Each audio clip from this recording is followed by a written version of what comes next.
So this is the lean canvas of our product, which is the Crispalicious banana stem. So the first problem is waste of banana plants after harvesting the fruit from banana growers. So our solution is, like Miss Herodias, is utilizing the banana plants waste, which is the stem of the banana, is to produce a Crispalicious banana stem. So, in terms of this problem, we utilize the parts of the banana, which is the stem, to make it a Crispalicious banana stem. Next is people are looking for sustainable and eco-friendly products, which is our solution, is to sourcing banana stem from our local banana farmers to ensuring the freshness and supporting our local agriculture to minimize waste and to make it sustainable. And third is the consumer wants snacks that are both tasty and nutritious. So our solution to make it consumer wants is offering a nutritious and variety flavors for different taste preferences.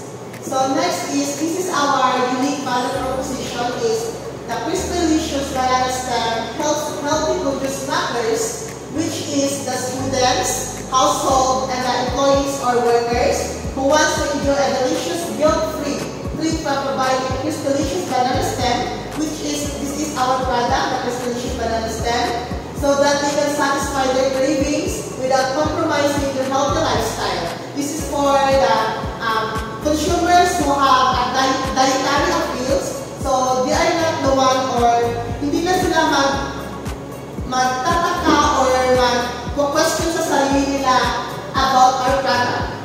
Next is the unfair advantage. First is homemade. It is homemade because pwede na siya lulutuin sa bahay because the materials is already available. Hindi na siya kailangan ng equipment or machine na mabibigati. Next is, syempre, our product is unique product. This is an innovative product from banana stem. Number 3 is a strong relationship with the local banana farmers for exclusive supply deals. And for the customer segments, first is the vegan and vegetarian consumers. This is the consumers who loves eating vegetables. And number 2 is the health conscious and snack enthusiasts looking for new and unique products from students, household, and the employees or workers. So the problem of the customer segments is we need to, because of the traditional product or which is the potato chips, the cassava, and the banana chips, so that we think that this is unhealthy or something that low in nutritional value. So our Crispalicious banana stem can offer unique taste, texture, healthy alternatives in terms of natural ingredients of our products. Existing alternatives. So first is the banana chips, second is the potato chips, and third is the cassava chips. Benefits. So first is the sales growth. So yan yung mga monthly and annual sales. Customer acquisition cost and average selling price. Channels. Direct selling. So yan yung mga personal kami magbenta. Next is the retailer stores. Third is the online platforms. Then yung mag-post kami sa Facebook, Instagram, or sa TikTok. Early adopters. Consumers that are interested in trying new and innovative healthy food products. Cost structure. First is the raw materials.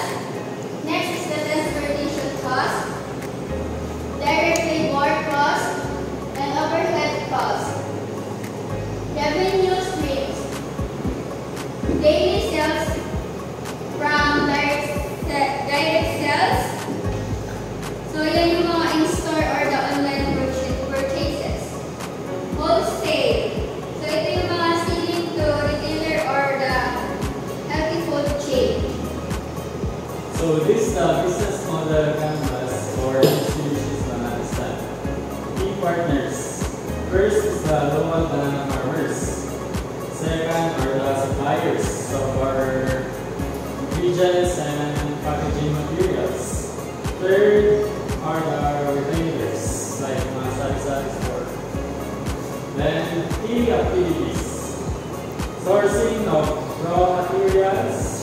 production and processing, packaging, and marketing. Key resources first is a reliable supply of banana stem sourced from local banana farmers.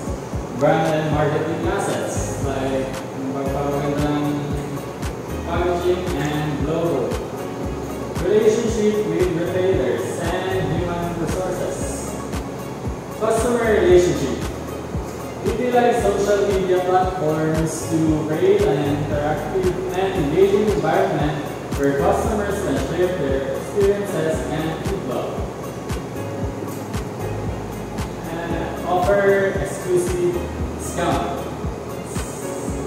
So the value proposition, customer segments, channels, cost structure, and revenue streams are already discussed in your view canvas. That's all. Thank you.